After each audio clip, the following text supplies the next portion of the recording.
ધોરણ 9 ચેપ્ટર પહેલું સંખ્યા પદ્ધતિ ભાગ 8 આના પહેલાં આપણે 7 ભાગ જોઈ ચૂક્યા છીએ. આ ચેપ્ટરનો છેલ્લો ભાગ છે.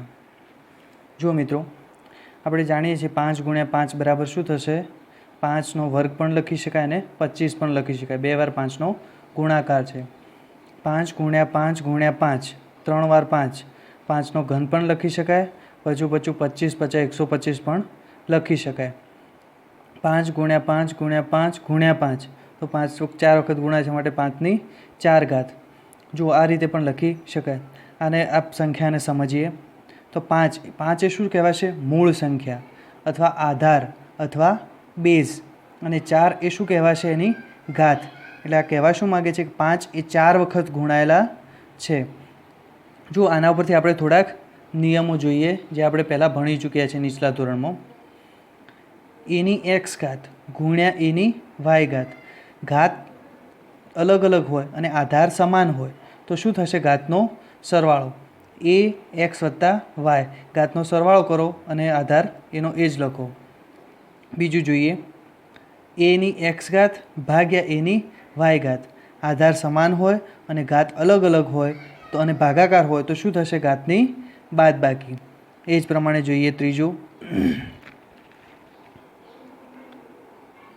એની એક્સ ઘાત ની વાય ઘાત હોય તો શું થશે? એની એક્સ ઘાત એની કૌંસ બાર વાય ઘાત તો શું થશે? આ બંનેનો ગુણાકાર. એની એક્સ ગુણ્યા વાય ઘાત આવું થશે. ચોથું જોઈએ, એની એક્સ ઘાત અને બીની વાય ઘાત, સોરી બીની પણ એક્સ ઘાત. તો આનું શું થશે? એ ગુણ્યા બીની એક્સ ઘાત. જુઓ, આધાર અલગ અલગ છે અને ઘાત સમાન છે તો શું થશે? આધારનો ગુણાકાર અને એકની ઘાત મુકાશે. એ ગુણ્યા બીનો એક્સ ઘાત. તો આ થયા 4 નિયમ. આ 4 નિયમ આપણે ધોરણ 8માં ભણી ચૂક્યા છીએ. લખી દઈએ, ધોરણ 8માં ભણી ચૂક્યા છીએ આપણે. હવે જોઈએ આના ઉપરથી સ્વાધ્યાય 1.6. સ્વાધ્યાય 1.6 પ્રશ્ન પહેલો, કિંમત શોધો. જો આપણે પહેલી રકમ આપેલી છે 64ની 1/2 ઘાત. જુઓ મિત્રો, આ પ્રકારનો પ્રશ્ન હોય તો આનું સૌથી સરળ રીતે આપણે જોઈએ સિમ્પ્લિફિકેશન કેવી રીતે કરવાનું. સૌથી પહેલાં શું કરો? 64ના અવયવ પાડી દો. તો ચલો આપણે 64ના અવયવ પાડી દઈએ. 64 લસાની રીતે અવયવ પાડવાની રીતે આપણે આગળ ભણી ચૂક્યા છીએ બાળપણમાં. 2 વડે ભાગ ચાલશે તો શું થશે? 32 દુ 64. 2 વડે ભાગ ચાલશે 16 દુ 32. 2 વડે ભાગ ચાલશે 8 દુ 16. 2 વડે ભાગ ચાલશે 4. 2 વડે ભાગ ચાલશે 2 અને 2 વડે ભાગ ચાલશે 1. તો આ થઈ ગયા એના અવયવ. જુઓ, 2 કેટલી વાર આવે છે? 1 2 3 4 5 અને 6 વાર. 2 6 વાર ગુણાઈ અને 64 સંખ્યા બને છે. તો અહીં આપણે લખી શકીએ કે 2ની 6 ઘાત. તો આ થઈ ગયા 64. આના ઉપર શું છે? 1/2 ઘાત. જુઓ, આપણે અહીં જોયું હતું કે એની એક્સ ઘાત કોઈ આધારની એક્સ ઘાત એની કૌંસ બાર વાય ઘાત હોય તો શું કરવાનું? બંનેનો ઘાતનો ગુણાકાર. તો ચલો જોઈએ, અહીં શું છે? આધાર 2 એની 6 ઘાત ની 1/2 ઘાત એની પણ 1/2 ઘાત. તો આ શું થશે? 6 ગુણ્યા 1/2 ઘાત. તો ચલો કરીએ, 2 6 ગુણ્યા 1/2 ઘાત. જુઓ, આની નીચે કશું ના હોય તો એક આપણે ગણી શકીએ તો આનો ભાગ ચાલશે 3 દુ 6. 6 દુ કેન્સલ આઉટ થશે તો શું થઈ? 2ની 3 ઘાત. 2ની 3 ઘાત બરાબર શું થશે? 2 ગુણ્યા 2 ગુણ્યા 2 લખી શકાય તો શું થશે? 2 દુ 4 દુ 8. તો આ થયો આપણો જવાબ. 64ની 1/2 ઘાતનો જવાબ કેટલો થશે? 8. જોઈએ હવે આપણે બીજો પ્રશ્ન. જો બીજો પ્રશ્ન આપણને આપ્યો છે 32ની 1/5 ઘાત. 32ની 1/5 ઘાત. તો સૌથી પહેલાં શું કરવાનું? 32ના અવયવ પાડી દો. તો 32ના અવયવ પાડીએ.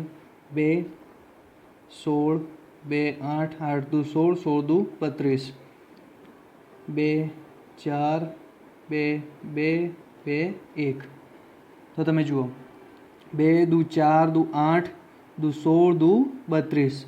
કેટલી વાર 2 ગુણાય છે? 1 2 3 4 અને 5 વાર 2 ગુણાય છે। તો શું થશે? 32 બરાબર 2/5। એની કેટલી ઘાત છે? 1/5। તો શું થશે? આધાર સમાન હોય અને ઘાત અલગ અલગ હોય તો બે ઘાતનો શું થશે? ગુણાકાર। તો ચલો કરીએ। 2/5 ગુણ્યા 1/5। તો શું થશે? 5 5 કેન્સલ આઉટ થઈ જશે તો શું વધશે? 2। તો બીજાનો જવાબ શું આવશે? 2। ચલો હવે જોઈએ પ્રશ્ન પહેલાનો ત્રીજો। 125 ની 1/3 ઘાત। તો સૌથી પહેલાં શું કરવાનું? 125ના અવયવ પાડી દો। તો 125ના અવયવ પાડીએ। 5 વડે ભાગ ચાલશે તો શું મળશે આપણને? 25 50 125।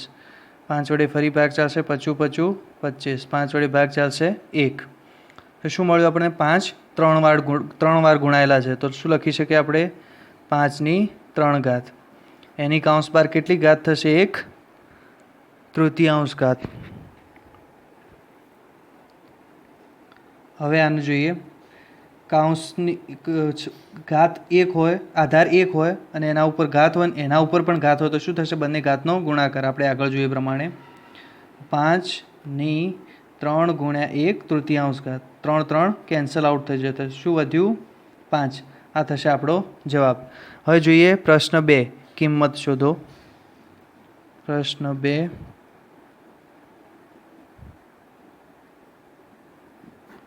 કિંમત શોધો। પ્રશ્ન બીજાનો પહેલો 9/2 3/2 ઘાત। 3/2 ઘાત। જો આમાં પણ આપણે ઉપર કર્યું એ પ્રમાણે જ થશે। સૌથી પહેલાં શું કરો? 9ના અવયવ પાડી દો। તો 9ના અવયવ કયા કયા પડશે? 3 વડે ભાગ ચાલશે 3 તરી 9। 3નો એક ભાગ ચાલશે 1। તો શું થયું? 3 તરી 9। 3 કેટલા વાર ગુણાયેલા છે? 2 વાર। તો 3/2 ઘાત। એની કેટલી ઘાત થશે? 3/2 ઘાત। તો જો આને લખી શકાય કે 3/2 ગુણ્યા 3/2। અહીં 2 2 કેન્સલ આઉટ થશે તો શું વધશે? 3/3 ઘાત। 3/3 ઘાત કેટલી થશે? 27। 3 ગુણ્યા 3 ગુણ્યા 3 કરીએ તો 3 તરી 9 તરી 27। તો આ થયો પ્રશ્ન બીજાનો પહેલો। હવે બીજો જોઈએ। બીજાની રકમ આપેલી છે 32/2 ઘાત। 32/2 ઘાત। તો સૌથી પહેલાં શું કરવાનું? આપણે 32ના ભાગ અવયવ પાડી દો। 32ના અવયવ પાડી દો। 2 વડે ભાગ ચાલશે 16 દુ 32। 2 વડે ભાગ ચાલશે 8 દુ 16। 2 વડે ભાગ ચાલશે 4। 2 વડે ભાગ ચાલશે 2 અને 2 વડે ભાગ ચાલશે 1। 2 દુ 4 દુ 8 દુ 16 દુ 32। 2 કેટલી વાર ગુણેલા છે? 1 2 3 4 ને 5 વાર। તો શું આવશે? 2/5 ઘાત। એની કેટલી ઘાત થશે? 2/5 ઘાત। તો શું કરવાનું? 2/5 ગુણ્યા 2/5 ઘાત। 5 5 કેન્સલ આઉટ થશે તો શું મળશે? 2/2 ઘાત। 2/2 ઘાત એટલે 2 કેટલી વાર ગુણાયેલા છે? 2 વખત। તો શું થશે? 2 દુ 4। જોઈએ પ્રશ્ન બીજાનો ત્રીજો। 16/3 ઘાત। 16/3 ઘાત। તો સૌથી પહેલાં 16/3 ઘાત। તો સૌથી પહેલાં શું કરીએ આપણે? 16ના અવયવ પાડી દો। 2 વડે ભાગ ચાલશે 8। 2 વડે ભાગ ચાલશે 4। 2 વડે ભાગ ચાલશે 2 અને 2 વડે ભાગ ચાલશે 1। 2 દુ 4 દુ 8 દુ 16। 2 કેટલી વાર ગુણાયેલા છે? 1 2 3 ને 4 વાર। તો 2/4 ઘાત। ની કૌંસ બહાર કેટલી ઘાત થશે? 3/4 ઘાત। 2/4 ઘાત કૌંસ બહાર 4 ગુણ્યા 3/4 થશે તો 4 4 કેન્સલ આઉટ થશે તો શું વધશે? 2/3 ઘાત। એટલે શું થશે? 2 ગુણ્યા 2 ગુણ્યા 2 બરાબર 2 દુ 4 દુ 8। ત્રીજાનો જવાબ શું થશે? 8। પ્રશ્ન બીજાનો ચોથો। એની રકમ આપણને આપેલી છે 125/-1/3 ઘાત। જો આ જગ્યાએ માઇનસ ઘાત આપેલી છે તો આ શું હશે? સૌથી પહેલાં તો આપણે શું કરવાનું? 25ના ભાગ પાડી દો। તો 125 5 વડે ભાગ ચાલશે 25, 5 વડે ભાગ ચાલશે 5, ફરી 5 વડે ભાગ ચાલશે 1, પચું 25 50 125. તો શું થશે? 5ની 3 ઘાત, એની કેટલી ઘાત થશે? -1/3 ઘાત. તો ચાલો લખીએ 5ની 3 ગુણ્યા 1/3 ઘાત ઓછા 1/3 ઘાત. 3 3 કેન્સલ આઉટ થઈ જશે. તો શું વધશે આપણી જોડે? 5ની -1 ઘાત. અને આપણે લખી શકીએ 1/5. તો આ થશે આપણો જવાબ. જો આ થયો પ્રશ્ન બીજાનો ચોથો. હવે જોઈએ પ્રશ્ન 3. પ્રશ્ન 3 સાદું રૂપ આપો.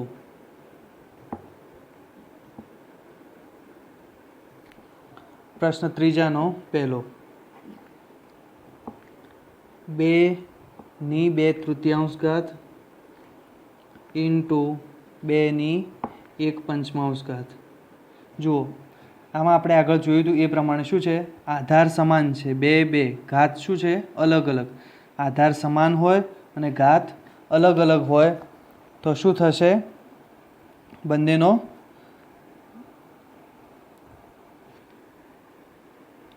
સરવાળો. તો ચલો આપણે કરીએ. સૌથી પહેલાં શું લખવાનું? 2ની 2/3 વત્તા 1/5. જુઓ આપણે અપૂર્ણાંકના સરવાળા બાદબાકી શીખી ચૂક્યા છીએ. તો શું થશે? આનો સરવાળો કરવો હોય તો નીચે ઘાત નીચે છેદ સરખા હોવા જોઈએ. છેદ સરખા કેવી રીતે કરી શકાય? અહીં 5 વડે ગુણો, અહીં 3 વડે ગુણો. જો અહીં 5 વડે ગુણીએ તો ઉપર પણ 5 વડે ગુણવું પડે, અહીં 3 વડે ગણીએ તો ઉપર પણ 3 વડે ગુણવું પડે. તો ચલો કરીએ. 2 અહીં નીચે 5 વડે ગુણીએ તો ઉપર પણ 5 વડે ગુણીએ તો 5 દુ 10, નીચે શું થશે? 15, 5 તરી 15. ઉપર પણ 3 વડે ગુણો તો 3 એકા 3, નીચે 5 તરી 15. જુઓ નીચે છેદ સમાન થઈ ગયો. તો હવે આપણે ઉપરનો સરવાળો કરી શકીએ. તો ચલો કરીએ. 2ની કૌંસ બહાર શું થશે? 10 ને 3 13 15. 2ની 13 15. આ થયું એનું સાદું રૂપ. આ થયો પ્રશ્ન ત્રીજાનો પહેલો. હવે જોઈએ પ્રશ્ન ત્રીજાનો બીજો. પ્રશ્ન ત્રીજાના બીજામાં આપણને રકમ આપેલી છે 1/3 1/3ની 3 ઘાત ભાગ્યા એની આખા કૌંસની 7 ઘાત. તો જો આ પ્રકારનો પ્રશ્ન હોય તો આપણે શું કરવાનું? આખા કૌંસની 7 ઘાત તો આપણને આપેલી છે. એટલે 7 ઘાત 1ની પણ હશે અને 7 ઘાત 3ની 3 ઘાતની પણ 7 ઘાત હશે. તો આપણે લખી દઈએ 1ની 7 ઘાત ભાગ્યા 3ની 3 ઘાતની પણ 7 ઘાત. જુઓ 1ની 7 ઘાત કેટલી થશે? 1.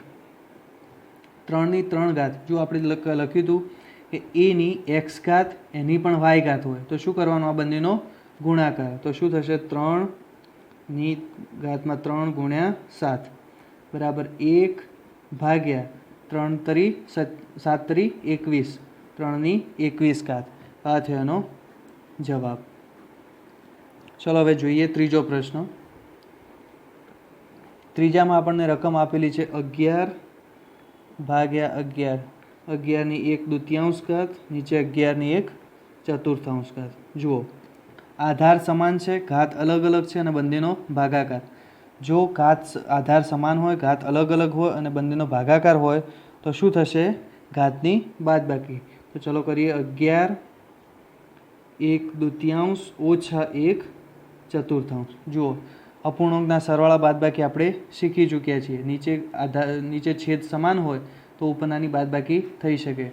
તો નીચે છેદ સમાન કરવા માટે અહીં 2 વડે ગુણવા પડે તો 2 દુ 4 થશે. તો અહીં ઉપર પણ 2 વડે ગુણવા પડે. તો ચલો કરીએ. 11 2 એકા 2, નીચે 2 દુ 4 ઓછા 1/4. નીચે છેદ સમાન થઈ ગયો એટલા માટે ઉપર બાદબાકી કરી શકાશે. તો ચલો લખીએ.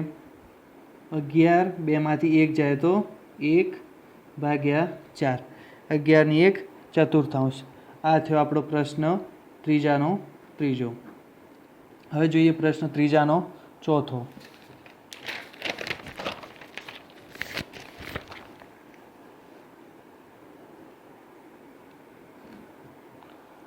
આપણને રકમ આપેલી છે 7/1/2 ઇન્ટુ 8/1/2. જુઓ અહીં શું છે, આધાર અલગ અલગ છે, ઘાત સમાન છે. આપણે સૂત્ર જોયું હતું a/x ઇન્ટુ b/y. આ સૂત્ર જોયું હતું. તો આમાં શું કરવાનું, આપણે બંને આધારનો ગુણાકાર થશે અને ઘાત 1ની લખાશે. તો ચલો કરીએ. 7 × 8/1/2 શું થશે? 7 × 8 = 56/1/2. આ થયો આપણો જવાબ. આ થયું સ્વાધ્યાય 1.6.